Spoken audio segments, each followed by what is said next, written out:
RSS, பாஜக, அதானி, அம்பானி, பாசிசம் முறியடிப்போம். பாசிச எதிர்ப்பு ஜனநாயக குடியரசை கட்டியமைப்போம். பாசிச எதிர்ப்பு போராட்டத்தில் முன்னேறி வரும் மக்கள் அதிகாரம் மாநில 2வது மாநாடு.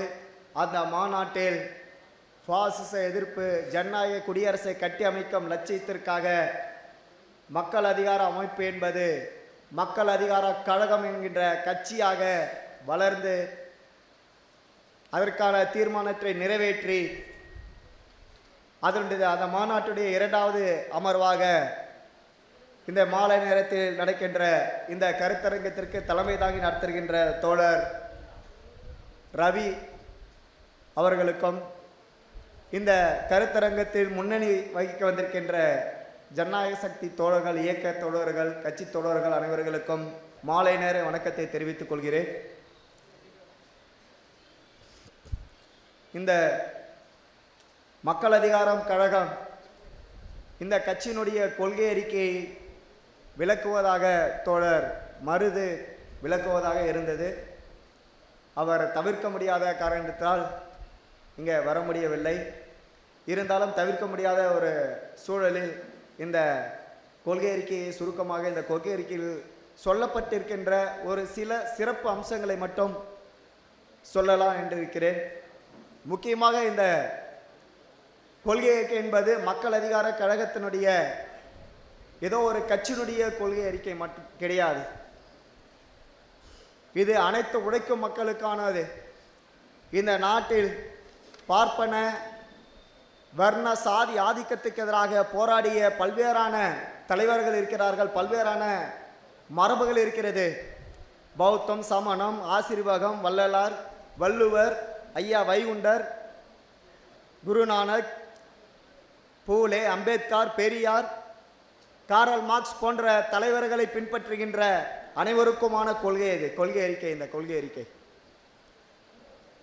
ஆதிக்கத்துக்கு எதிராக போராடுகிறவர்கள் பாசிச கும்பலால் சாதி ரீதியாகவும் மத ரீதியாகவும் மொழி ரீதியாகவும் இன ரீதியாகவும் தொழில் ரீதியாகவும் ஒடுக்கப்படுகின்ற விவசாயிகள், தொழிலாளர்கள், சிறு குறு வியாபாரிகள், சிறு குறு தொழில் முனைவோர்கள், மீனவர்கள், நெசவாளர்கள், இனத்தாலும் ஒடுக்கப்படுகிறவர்கள், சிறுபான்மை மதம் என்பதனால் ஒடுக்கப்படுகிறவர்கள், சாதி ரீதியாக ஒடுக்கப்படுகிறவர்கள், மொழி ரீதியாக ஒடுக்கப்படுகிறவர்கள் அனைவருக்குமான ஒரு கொள்கை அறிக்கை தான் மக்கள் அதிகார கழகத்துடைய கொள்கை அறிக்கை. அனைவருக்குமான கொள்கை அறிக்கையாக தான் இது இருக்கிறது. குறிப்பாக இந்த கொள்கை அறிக்கையில் பதுங்கிய பார்ப்பனியம், ஆர்எஸ்எஸ், பாஜக, சங்க பரிவார மறுகால இயக்கத்தின் பாதுகாக்கும் பயங்கரவாத கும்பல் என்ற முக்கியமான 2 தலைப்புகள் இருக்கிறது. இந்த 2 தலைப்புகளிலுமே இந்த நாட்டுடைய போராட்ட வரலாறு 50 ஆண்டு கால வரலாற்றை உள்ளடக்கி சுருக்கமாக இதில் சொல்லப்பட்டிருக்கிறது. நமது நாடு ஆரம்பம் முதல்ல இருந்து முன்பு சொன்னது போலவே வர்க்க போராட்டத்துடனாக பார்ப்பன வர்ண சாதி ஆதிக்கத்துக்கு எதிராக பல்வேறான போராட்ட மரபுகளை கொண்டது. இந்த போராட்ட மரபுகளினால பார்ப்பன ஆதிக்கம் இங்கே பல்வேறு தகுதி திட்டங்களை செய்து தன்னுடைய ஆதிக்கத்தை நிலைநிறுத்திக் கொள்வதற்காக எப்படி வேணாலும் துடித்து கொண்டிருந்தாலும், கால நிலைமைக்கேற்ப தன்னுடைய சூழ்ச்சிகளை மாற்றிக்கொண்டிருந்தாலும் அவர்களால் ஒரு நிலைத்த அதிகாரத்தை இங்கே நிலைநிறுத்த முடியவில்லை. அதற்கு எதிரான போராட்ட மரபுகள் ஏற்கனவே நான் சொன்னேன். பார்ப்பனத்திற்கு எதிராக போராடிய மரபுகள் பல்வேறான மரபுகள் இருக்கிறது. அது மட்டும் கிடையாது, இந்த நாட்டை காலனி ஆதிக்கம் செய்த வெள்ளை ஏகாதிபத்தியத்திற்குடைய காலை நக்கி அவர்களுக்கு சேவை செய்து இந்த நாட்டு மக்களை பிரித்தாலும் சூழ்ச்சிக்கு அந்த ஏகாதிபத்தியவாதிகளுக்காக சேவை செய்த பார்ப்பனத்துக்கு எதிராக போராடிய மரபு இருக்கிறது. மாபெரும் தெலுங்கானா போராட்டம், வயலால் புன்னபுரான் போராட்டம், இப்படி பல்வேறான விவசாயிகள் போராட்டம் இருக்கிறது. மும்பை கப்பற்படை வீரர்களை எழுச்சி போராட்டம் இருக்கிறது. இந்திய நாட்டில் இருக்கின்ற முதல் சுதந்திர போராட்டம் சொல்கின்ற வேலூர் சிப்பாய் எழுச்சிகள், பாளையக்காரர்கள், குறுநில மன்னர்கள், ஏகாதிபத்தியத்துக்கு எதிரான போராட்டங்கள், திப்பு சுல்தான் உடைய வீரம் செறிந்த போராட்டம்,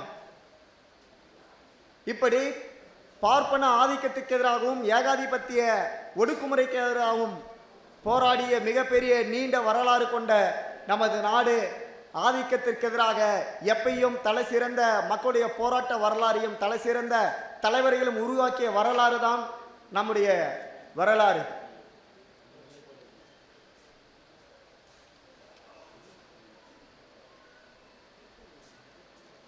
இன்றைக்கு இந்தியாவில் மட்டும் கிடையாது, உலகம் முழுக்க பாசிச சக்திகள் ஆட்சி அதிகாரத்திற்கு வந்து கொண்டிருக்கிறார்கள்.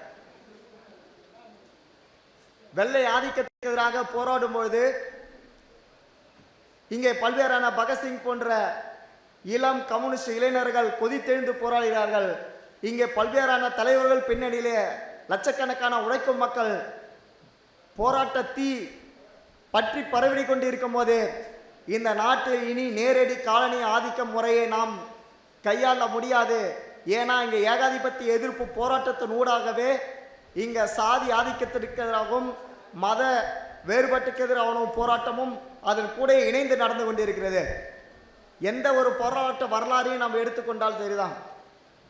தெலுங்கானா போராட்டத்தை நாம் எடுத்துக்கொள்ளலாம், வயலார் புன்னபுரான் போராட்டத்தை எடுத்துக்கொள்ளலாம், கீழ் தஞ்சை விவசாயிகளுடைய போராட்டத்தை எடுத்துக்கலாம். இதெல்லாம் எல்லா போராட்டங்களுமே நம்ம போராட்டங்கள் சாதி மதங்களை அந்த போராட்டம் அப்புறப்படுத்தியது, உழைக்கும் மக்களை ஒன்று கூட வைத்தது, சாதி மதங்களுக்கு அடுத்ததாக கடந்து மக்களை ஒன்று கூட வைத்தது. அப்போ இந்த ஏகாதிபத்திய எதிர்ப்பு போராட்டம் என்பது ஏகாதிபத்தியத்தை மட்டும் கிடையாது, இந்த பார்ப்பன வர்ண சாதி ஆதிக்கத்தையும் ஒழித்து கட்டும் போராட்டமாக இருந்தது என்பதால் இந்த பார்ப்பன ஆதிக்க கும்பலும் ஏகாதிபத்திய கும்பலும் சூழ்ச்சி செய்து தங்களுக்கு விசுவாசமான நபர்கள் கையில் ஆட்சி அதிகாரத்தை பார்ப்பன கும்பலிடம் தங்களுக்கு விசுவாசமான கார்ப்பரேட் தரக முதலாளியிடம் ஒப்படைத்து ஒரு புதிய காலனி முறையை உருவாக்கினார்கள். அந்த புதிய காலனி முறையில் பல்வேறான முறையிலே தொழிலாளர்கள் உழைக்கின்ற மக்கள் சுரண்டப்பட்டார்கள். கொடுமையான முறையிலே இயற்கை வளங்கள் கொள்ளையடிக்கப்பட்டது. அதை திசை திருப்புவதற்கு இங்கே இருக்கின்ற பாரதிய ஜனதா ஆர்எஸ்எஸ் கும்பல்கள் மத கலவரங்களை சாதி கலவரங்களை உருவாக்கினார்கள். ஆனாலும் அந்த ஒடுக்குமுறைக்கு எதிரான பல்வேறான போராட்டங்கள் நடைபெற்றது. அதுதான் கீழ்த்தஞ்சை விவசாயிகளுடைய போராட்டம். அதுதான் நம்ம இறுதியாக நம்ம எடுத்துக்க முக்கியமான போராட்டமாக எடுத்துக்கிட்டோம். நக்சல்பாரி பேரெழுச்சி, இப்படி பல்வேறான போராட்டம் எடுத்துக்கலாம். அப்போ இந்த போராட்டங்கள் மூலியமாக இன்னும் இந்த நாட்டை சுரண்டி கொண்டிருக்கின்ற இந்த நாட்டு மக்களை அடிமைப்படுத்தி வைத்திருக்கின்ற இந்த ஏகாதிபத்தியவாதிகளுக்கும் பார்ப்பன ஆதிக்க சக்திகளுக்கும் இது மேலும் மேலும் சுரண்டுவதற்கான வாய்ப்புகளை உருவாக்குவதற்காக தனியார் மயம் தாளார் மயம் என்ற உலகமயம் என்கின்ற, அதாவது உலக வர்த்தக கழகம், உலக வங்கி, உலக நிதி, உலக நாணய நிதியம் என்ற 3 நிறுவனங்களின் மூலமாக நாட்டை மீண்டும் மறுகாலனி ஆதிக்கம் செய்கின்ற அந்த கொள்கையை நடைமுறைப்படுத்தினார்கள். இப்படிப்பட்ட கொள்கையை நடைமுறைப்படுத்தும் போதெல்லாம் ஒரு பக்கம் பிஜேபி அந்த நேரங்களில் தான் மத கலவரங்களை நாடு முழுக்க பரப்ப செய்வார்கள். மக்கள் இந்த மாதிரியான அடிமை சாசனத்துக்கு எதிராக போராடி விடக்கூடாது, அவர்களை திசை திருப்புவதற்காக இதை மாதிரியான வேலைகளை பார்த்தோன்னா ஆர்எஸ்எஸ் பிஜேபி கும்பல் செய்து கொண்டிருந்தது. இன்றைக்கு தனியார் மயம் தாளார் மயம் உலக மயம் என்ற பெயரில் மக்களை சுரண்டுவது, ஒட்ட சுரண்டுவது என்று நடந்து கொண்டிருக்கும் போதே குறைஞ்சபட்சம் மக்களுக்கு கொடுத்திருக்கின்ற பென்ஷன் திட்டங்கள், மக்களுக்கு கொடுக்கின்ற மானியங்கள், விவசாயிகளுக்கு கொடுக்கின்ற மானியங்கள், இதையெல்லாம் கொடுக்கக்கூடாது. முழுக்க முழுக்க கார்ப்பரேட் முதலாளிகளுக்கு அனைத்தையும் திறந்து வைக்க வேண்டும். மக்கள் நலத்திட்டங்கள் எதுவும் இருக்கக்கூடாது. காடுகள், இயற்கை வளங்கள் அனைத்தையும் சுரண்டுவதற்கு 100% திறந்துவிட வேண்டும். கொஞ்ச நெஞ்சம் இருக்கின்ற அற்ப சொற்பமான தடைகளை கூட நீக்க வேண்டும். அப்படி நீக்க வேண்டும் என்றால் மிக பிற்போக்கான, மிக கொடூரமான, மிக சாதி மத வெறி இனவெறி கொண்ட கும்பலை ஆட்சி அதிகாரத்தில் கொண்டு வர வேண்டும் என்பதுதான் ஏகாதிபத்திய முதலாளிகளுக்கும் இங்கே இருக்கின்ற கார்ப்பரேட் முதலாளிகளுக்கும் உள்ள விஷயம். அந்த அடிப்படையில் தான் இன்றைக்கு இந்த நாட்டில் ஆர்எஸ்எஸ் பிஜேபி இந்த மோடி அமித்ஷா கும்பல் இங்கே ஆட்சி அதிகாரத்தில் ஒரு பாசிச ஆட்சியை நிறுவிக் கொண்டிருக்கிறார்கள்.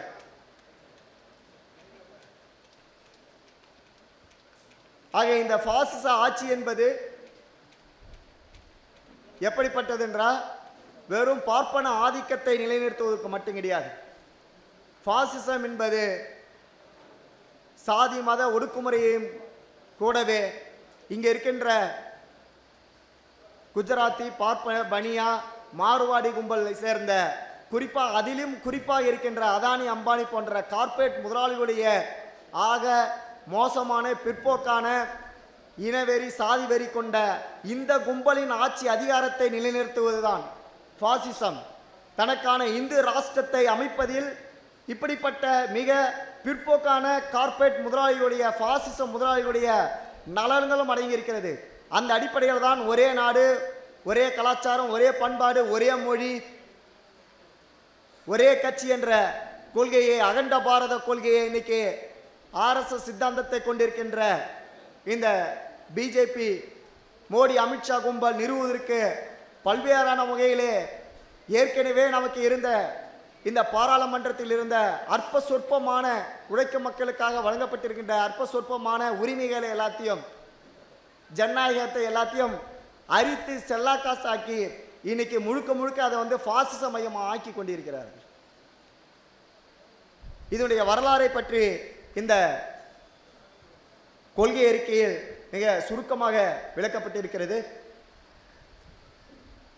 அப்ப இந்த பார்ப்பன ஆதிக்க சாதி ஆதிக்கத்தை நிலைநிறுத்துவதற்காகவும் கார்ப்பரேட் முதலாளிகளுடைய சுரண்டல் ஆதிக்கத்தை நிலைநிறுத்துவதற்காகவும் இவர்கள் இந்த நாட்டில் எப்படி மக்களை துண்டாடுகிறார்கள், சாதி கலவரங்களை ஏற்படுத்துகிறார்கள், மத கலவரங்களை ஏற்படுத்தியிருக்கிறார்கள், மலைகளை கொள்ளையடிப்பதற்கு, பழங்குடியின மக்களை காட்டை விட்டு விரட்டி அடிப்பதற்கு, மணிப்பூரில் ஏற்படுத்திய கலவரங்கள் போல எப்படி நாடு முழுக்க கலவரங்களை ஏற்படுத்துவதற்கான முயற்சிகளை ஏற்படுத்தியிருக்கிறார்கள்.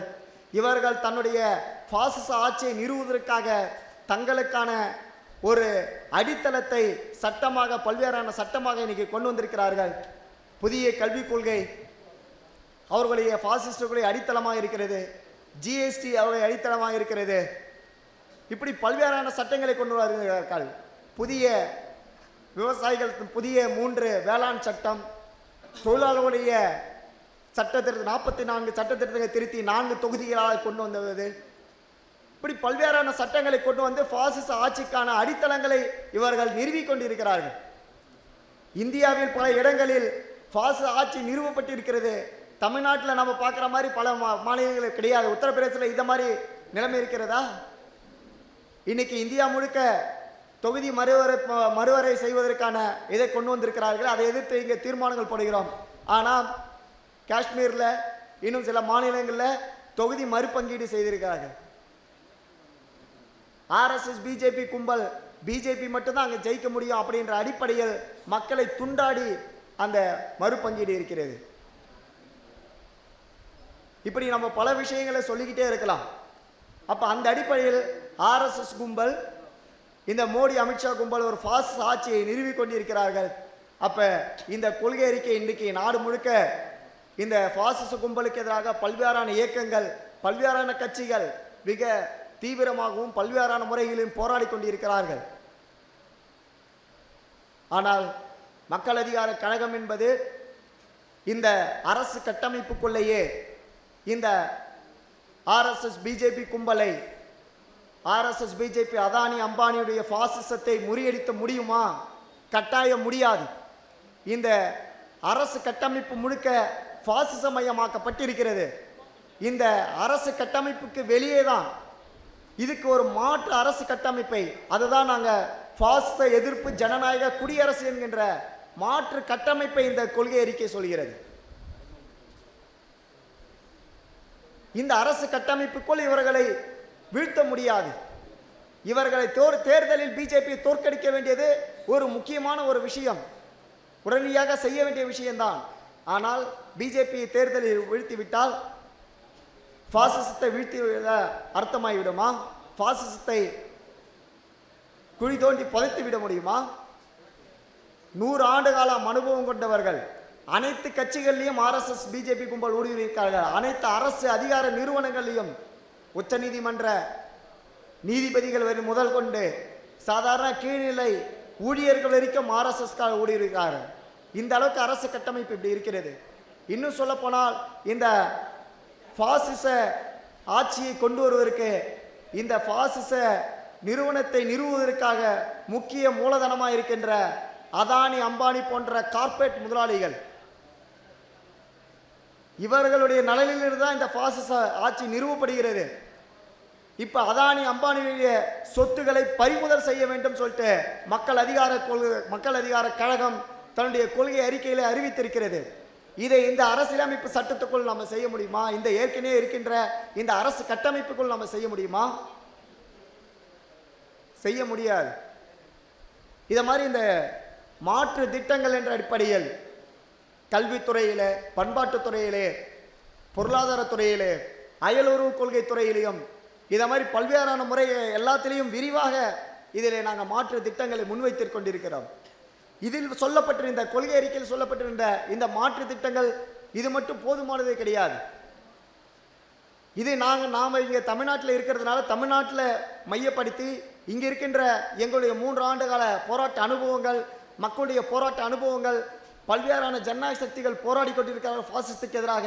அவர்கள் தங்களுடைய பிரச்சனைக்காக தங்களுடைய அடக்குமுறையை, தங்களுக்கு ஏற்படுகிற அடக்குமுறையை எதிர்த்து போராடும் போது அதற்கான மாற்று தீர்வுகளை முன்வைக்கிறார்கள். அந்த தீர்வுகளெல்லாம் உள்ளடக்கி நாங்கள் சில தீர்வுகளை இந்த விஷயத்தில் நாம் சொல்லியிருக்கிறோம். இன்னும் இது விரிவடையும்.